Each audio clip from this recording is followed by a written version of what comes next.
સુરત જિલ્લામાં ભારે વરસાદને પગલે નદીઓ ગાંડીતુર, જ્યાં બારડોલીમાંથી પસાર થતી મીંઢોળા નદીમાં રૌદ્ર સ્વરૂપ સામે આવી રહ્યું છે।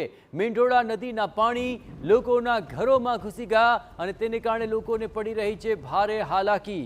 શહેરના કોટ વિસ્તારમાં 50થી વધુ ઘરો પાણીમાં ડૂબી ચૂક્યા છે।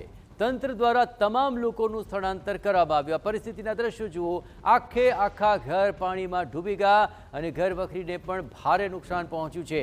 મીંઢોળા નદીના જળસ્તરમાં સતત વધારો થતાં હવે ત્યાં લોકોમાં ભય વ્યાપી ગયો છે, પરંતુ ધસમસતા પાણીના પ્રવાહમાં અહીં 50થી વધુ ઘરોને સીધું નુકસાન પહોંચ્યું છે અને લોકોને ત્યાંથી સ્થળાંતરિત કરવાની ફરજ પડી છે।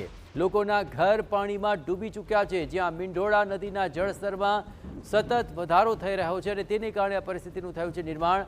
આ તસવીરો આપ જુઓ, જે પાણીને કારણે ઘરો ડૂબ્યા છે તે આ વિસ્તાર છે।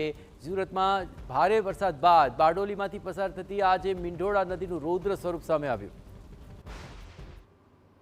સુરત જિલ્લામાં વરસેલા ભારે વરસાદને પગલે સુરત જિલ્લાના જળાશયો છલોછલ થયા છે। નદી હોય, નાળા હોય, તે હાલ પોતાનું રુદ્ર સ્વરૂપ ધારણ કરી રહ્યા છે। સુરત જિલ્લાના બારડોલી નગરના કોટ વિસ્તારમાં હાલ જે મીંઢોળા નદી છે તેના પાણી પ્રવેશી ગયા છે। સીધા દ્રશ્યો જોઈ શકો છો કે મીંઢોળા નદીના પાણી આજે કોટ વિસ્તારમાં ફરી વળતા 50થી વધુ જે ઘરો છે તે જળમગ્ન થઈ ગયા છે। જે ઘરો છે તે પાણીમાં ડૂબી ગયા છે। તંત્ર દ્વારા સાવચેતીના પગલાઓ ભરવામાં આવી રહ્યા છે। તંત્ર દ્વારા આ તમામ જે રહીશો છે તેઓનું સ્થળાંતર કરવામાં આવ્યું છે, તેઓને સુરક્ષિત જગ્યાએ લઈ જવામાં આવ્યા છે। પણ જે રીતે નદીના પાણી આ ઘરોમાં ફરી વળતા જે ઘર વખરી છે તેને ખૂબ મોટું નુકસાન થયું છે। કાચા મકાનો છે, આ કાચા મકાનો પણ ડેમેજ થયા છે, ઘણા મકાનો ધરાશય પણ થયા છે। ત્યારે જે રીતે સુરત જિલ્લામાં ભારે વરસાદ વરસી રહ્યો છે, જેને લઈને જનજીવન ખાસ પ્રભાવિત થયું છે। જે નદીઓ છે તે નદીઓ બે કાંઠે વહી રહી છે।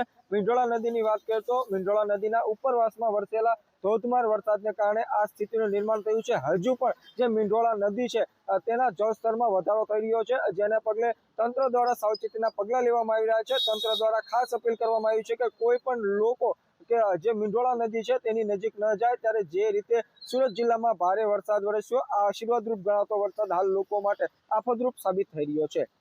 મેહુલ ભોકાળવા, TV9, બારડોલી।